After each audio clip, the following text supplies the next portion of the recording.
All right, today, the First Lady Melania Trump traveled to 2 military bases and a Navy aircraft carrier to meet our troops, thank them for their service this holiday season. Today, during her tour of the USS George H.W. Bush, well, I had the chance to sit down with the First Lady. And why this is important, because while we're enjoying Christmas, many of them won't be with their families. Take a listen. Madam First Lady, thank you so much for doing this. So you said before you came here, and I watched you with all these troops today, you said that this is about our troops, our families who sacrifice daily for our freedoms, our hearts, our prayers, with all of our deployed soldiers, sailors, airmen, Marines who will not be home for Christmas. And so you decided to do this trip. Tell me more about that. Well, I wanted to come and visit military families and also the servicemen and women. It's very important that we support them. Holidays are coming, not many of them, they will be with their families. So for me it's very important to show them that the President and I and the country, we are behind them. You know what's amazing? So we're on the USS George H.W. Bush, who recently passed away. They put as many as 5,000 people on this ship. I was watching you as you were watching the plane, the jets come in and out. If we tipped it over, it would be the size of the Empire State Building. What do you think when you see this? It's incredible. Even when I flew over here, you see the ship, it's very small, and then you're approaching and it's really big. And it was great to meet some of them who serve here. Now today there are 3,000 servicemen and women on it right now. And I saw the airplanes taking off and landing, and it's incredible what they do. The cost of freedom is high, very high. We forget sometimes, don't we? Correct. Yeah. I watched you as you worked the rope line, as you spoke with the families. It seemed to me that they cling to you and they want to send you messages. What are they saying to you?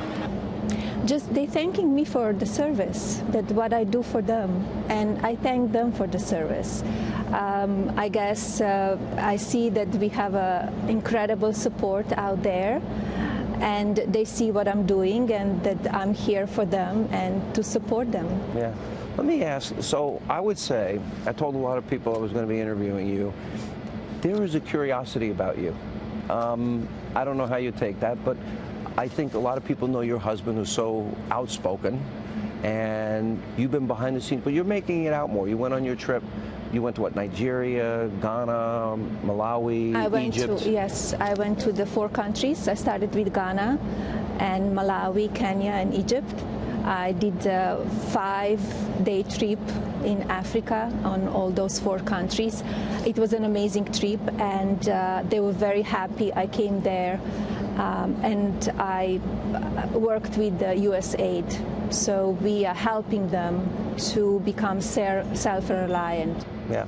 I noticed in interviews, one of the things you often say, that first you defined yourself in the ABC interview. I thought it was a really interesting question. As a mom, a wife, as the First Lady of the United States, as a friend, and then you talked about that you're confident, you're very focused, and you use the term, stay true to myself. You use that term a lot. And I want you to expand on that. What does that mean, considering, and I'll ask you about your roots a little bit, but that stuck out to me. I do what I think it's right. I know I will get the criticism from the public or from the media, but I will do what is right and what I feel it's right for the country and for the people. And that's what I say. I want to stay true to myself and listen myself and what to do and what is right, what is wrong, and live meaningful life every day. You talked about that this is temporary. You see it as temporary. Would you want to stay for a second term? I think my husband, he's doing an incredible job. The country does best ever. So yes, I think I want that the country continue to do well.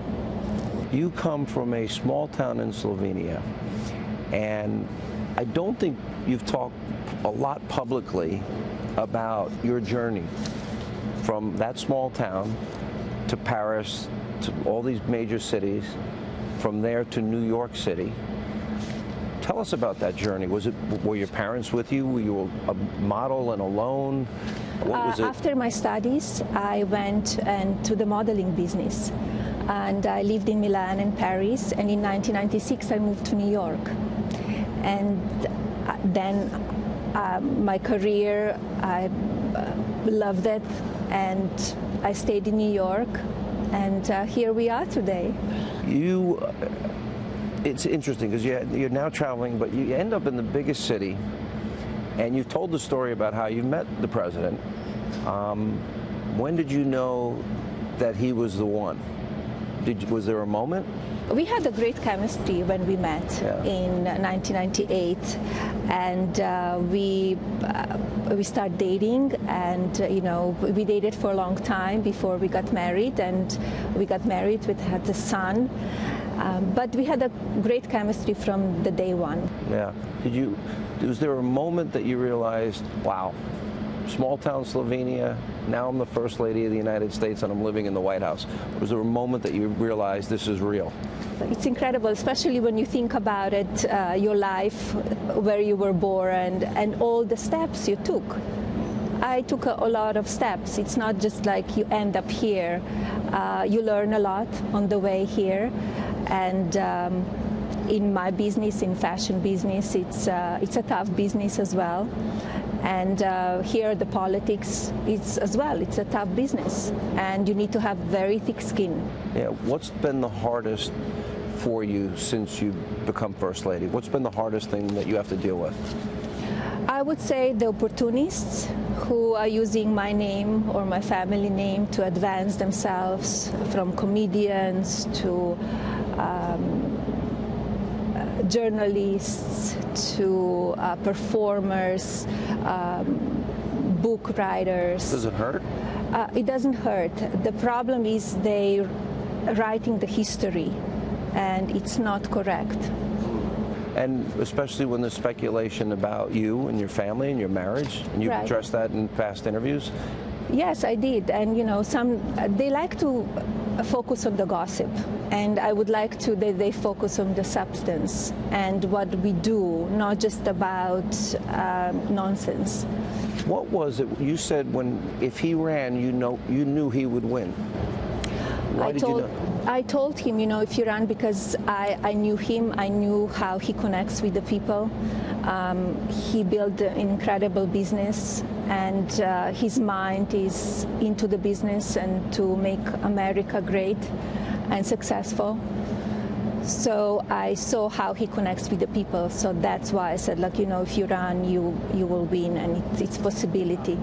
I know people want to know this. Do you often weigh in on the issues of the day with the president? I know you do watch a lot of news. You're very aware of what's going on. What do you think in terms of, insight could you give us, maybe a better way to ask it, as to how, when you feel strongly about something, that you would relay that to him? I wish to have time to watch more news, but I don't. You don't? And I hope you watch Hannity. I'm very busy with my office and traveling and doing my work. Yes, I watch you, and I sometimes also tape the shows, and if I have time, I watch it. But I know exactly what's going on. I follow what's going on, and I give my husband advice and my honest opinion. And sometimes he listens, and sometimes he doesn't. If I look at the two of you, and I know the two of you pretty well, I've known him for a very long time, I don't think they could be two different styles. He fights, he's combative. You've discussed the issues of tweeting and social media, and you've even said you've asked him to tone it down a little bit. How does that go over? Well, we could see it. Meaning it's not working, okay. I don't agree with his tone sometimes, and I tell him that. So, as I said before, sometimes he listens, sometimes he doesn't. Have you ever stopped him, like he was going to say something and you said? I said to him, I don't think you need to tweet that out. But on the end, it's his decision. He knows the consequences. He's an adult, and but he's a fighter. He's the fighter. It's interesting because you saw the exchange, I assume, yesterday with him and Chuck Schumer and Nancy Pelosi. And I gave my commentary on it. I said, that's what America elected. Correct. Somebody that fights hard for promises. Correct. What would you want America to know about him behind the scenes that maybe they don't see or know, that maybe the media would never portray about him? That he's fighting for the America and American people every day, every day. He wants to govern the right way, and sometimes it's tough because you could see that media wants to bash and focus on negativity. And we have an amazing part 2 of the interview with our First Lady that'll air tomorrow night.